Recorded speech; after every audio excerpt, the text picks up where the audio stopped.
Hello friends, एक बार फिर से आप सभी का स्वागत है डिकोड एग्जाम में। फ्रेंड्स, बढ़ते हैं हम हमारी सीरीज के थर्ड वीडियो पे। इससे पहले दो वीडियो इस सीरीज़ के कंप्लीट हो चुके हैं जिसमें 50 क्वेश्चन कंप्लीट हो गए हैं। तो आज हम अपना थर्ड वीडियो शुरू करेंगे यहाँ पे।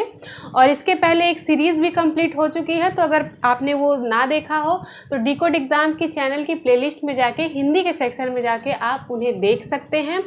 और जो लोग बहुत परेशान हो रहे हैं कि यूपी ट्रिपल एससी में रस, छंद और अलंकार तो है नहीं, इसके क्वेश्चंस कैसे पुटअप हो रहे हैं, तो मैं आपको बता दूं कि जो ये वाली सीरीज़ है वो यूपी ट्रिपल एससी के लिए तो है ही, इसके साथ साथ यूपी एसआई के लिए भी है। और एसआई के सिलेबस में वो सारी चीज़ें हैं, तो इसके लिए बहुत ज़्यादा परेशान होने की ज़रूरत नहीं है। चलिए शुरू करते हैं आज की क्लास।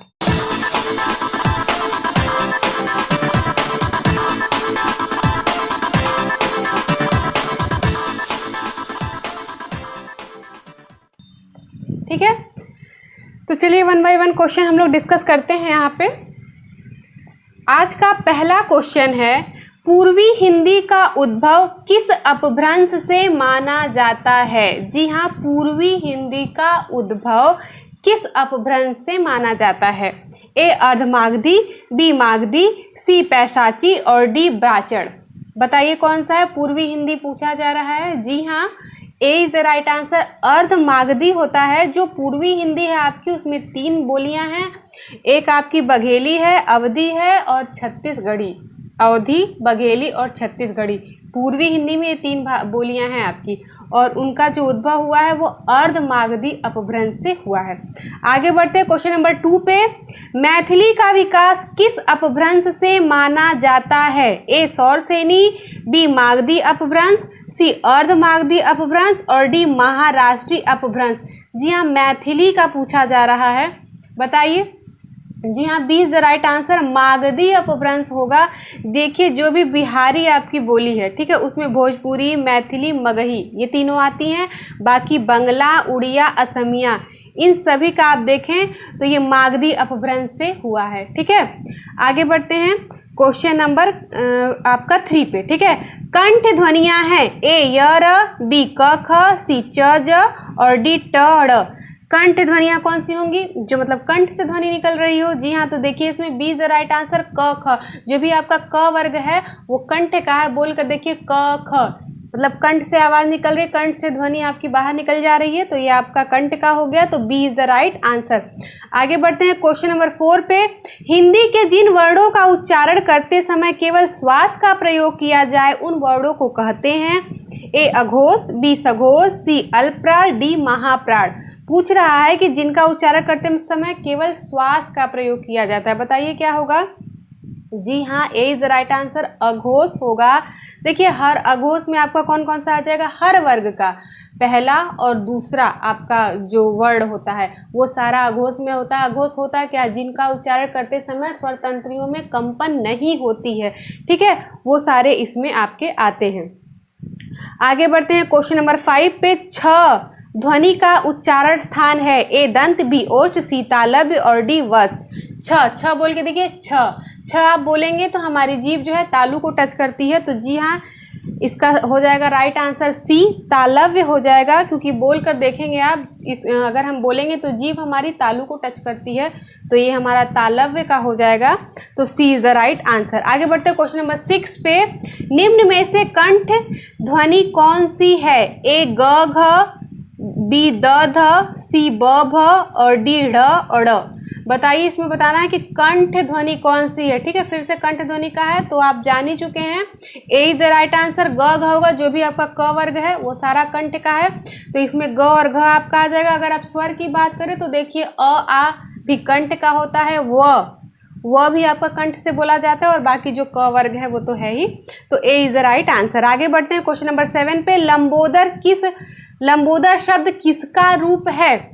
ए रूढ़ शब्द, बी यौगिक शब्द, सी योग रूढ़ शब्द और डी इनमें से कोई नहीं। पूछ रहा है कि लंबोदर शब्द किसका रूप है, बताइए। जी हाँ, सी इज द राइट आंसर। योग रूढ़ शब्द होगा। देखिए योग रूढ़ शब्द होता क्या है, जो यौगिक होते हुए भी सामान्य अर्थ को छोड़कर कोई विशेष अर्थ देने लगे, वो आपका क्या हो जाता है, योग रूढ़ शब्द होता है। जैसे अगर आप यहाँ पे लंबोदर की बात करें, लंबा उदर, ठीक है, किसका हो जाएगा, लंबा उदर मतलब लंब उदर, गणेश जी का पर्याय हो जाएगा आपका।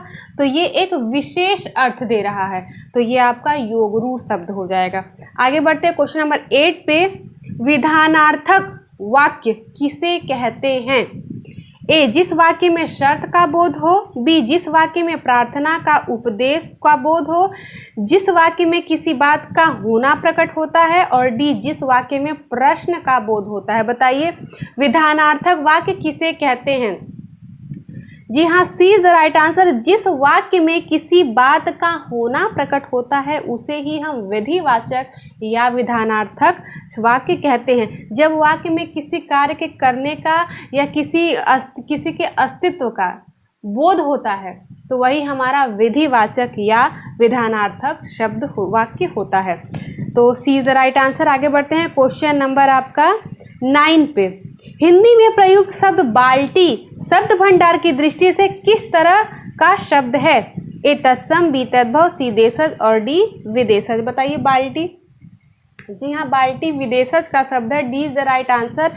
ये पुर्तगाली भाषा का शब्द है, ठीक है। जो भी विदेशी भाषाओं से शब्द हिंदी में प्रयोग किए जाते हैं वो सारे विदेशज बोले जाते हैं।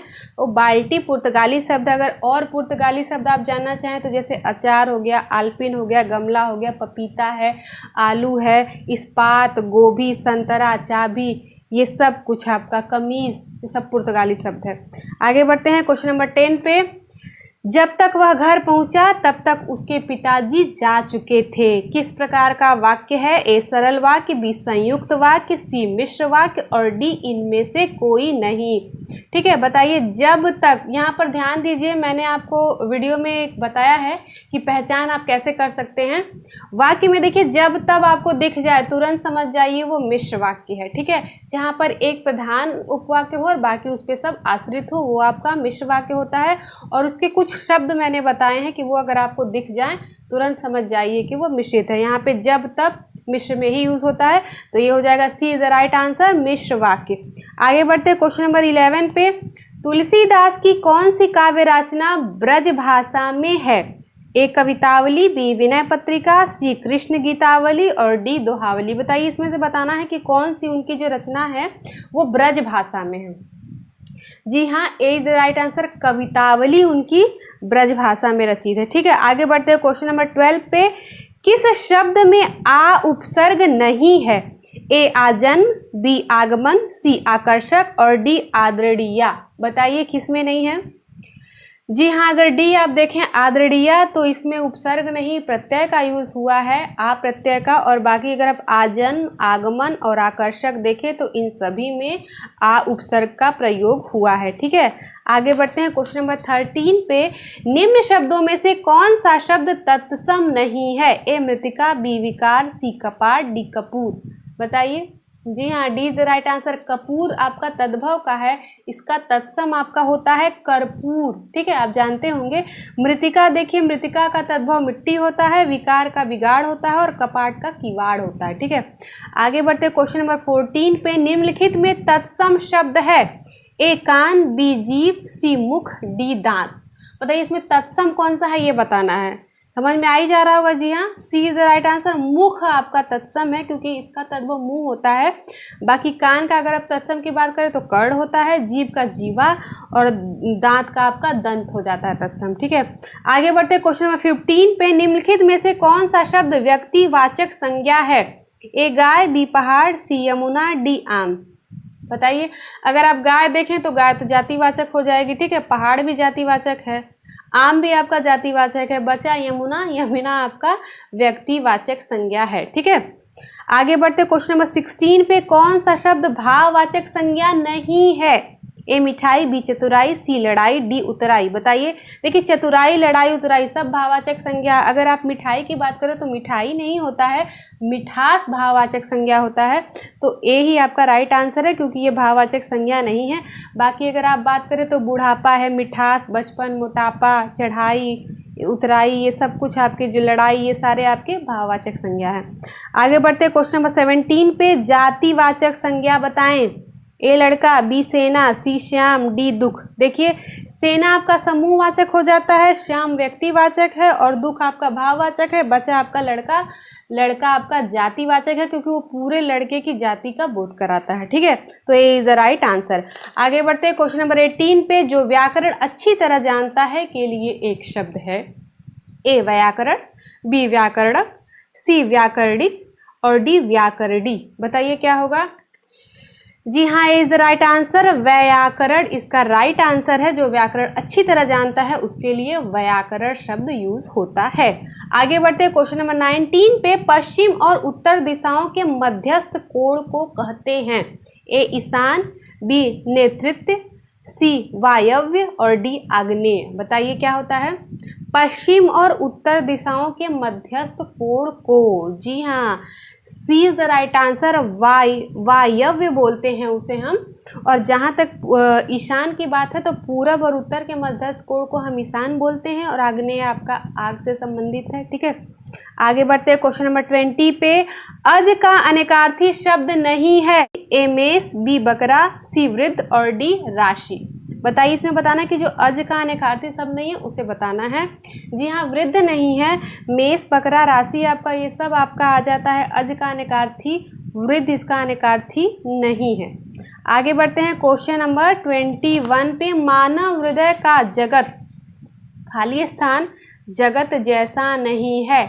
उपयुक्त शब्द का चयन करके रिक्त स्थान की पूर्ति कीजिए। ए प्रत्यक्ष, बी परोक्ष, सी अनुभूत और डी अदृश्य। अब इसमें से कोई एक शब्द यहाँ पे हमें खाली स्थान में भरना है जो कि बिल्कुल सुटेबल हो और वाक्य को पूरा करे। मानव हृदय का जगत, जगत जैसा नहीं है, बीच में क्या भरेंगे। जी हाँ, प्रत्यक्ष जगत जैसा नहीं है। ए is the right answer.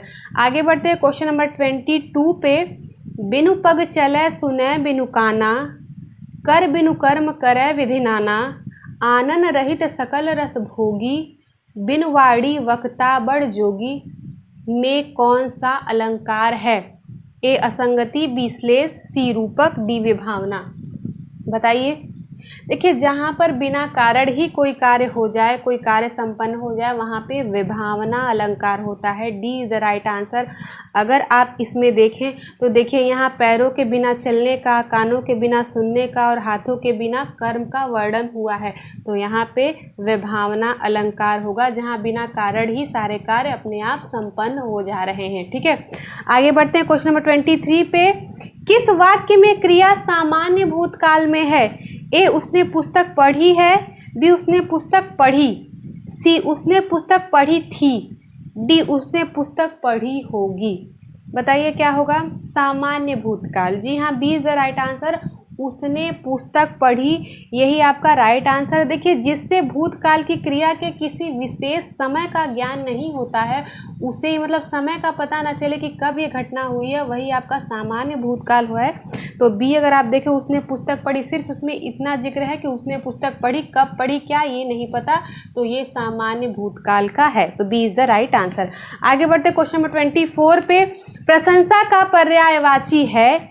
A कुंभिल, B अमर्ष, सी कृशाणु और डी श्लाघा। हमें प्रशंसा का पर्यायवाची बताना है। बताइए इसमें क्या होगा। जी हाँ, श्लाघा होता है। बाकी अगर इसकी और बात करें तो गुणगान है, स्तुति है, बड़ाई है, सराहना है, ये सब कुछ आपका प्रशंसा का पर्यायवाची है। जहाँ तक कुंभिल की बात है वो चोर का होता है, अमर्ष आपका क्रोध का होता है और कृशाणु आग का होता है। ठीक है, आगे बढ़ते हैं क्वेश्चन 25 पे, जो इस वीडियो का लास्ट क्वेश्चन भी है। कौन सा शब्द बिजली का पर्याय है। ए शर्वरी, बी तनया, सी रमणी, डी दामिनी। बताइए, आसान है ये, बताइए कौन सा होगा। जी हाँ, D is the right answer. Damini होता है बिजली का, जैसे विद्युत, चपला, चंचला, सौदामिनी, दीप्ति। ठीक है, दामिन, ये सब आपका बिजली का पर्यायवाची होता है। शर्वरी रात का होता है, तनया पुत्री का होता है और रमणी स्त्री का होता है। ठीक है, तो यहाँ पे आपके ये सारे क्वेश्चंस कंप्लीट हो गए हैं। क्वेश्चंस आपको कैसे लगे, वीडियो कैसा लगा, मुझे ज़रूर बताइएगा। ठीक है, तो चलिए मिलते हैं इसी सीरीज के नेक्स्ट वीडियो में।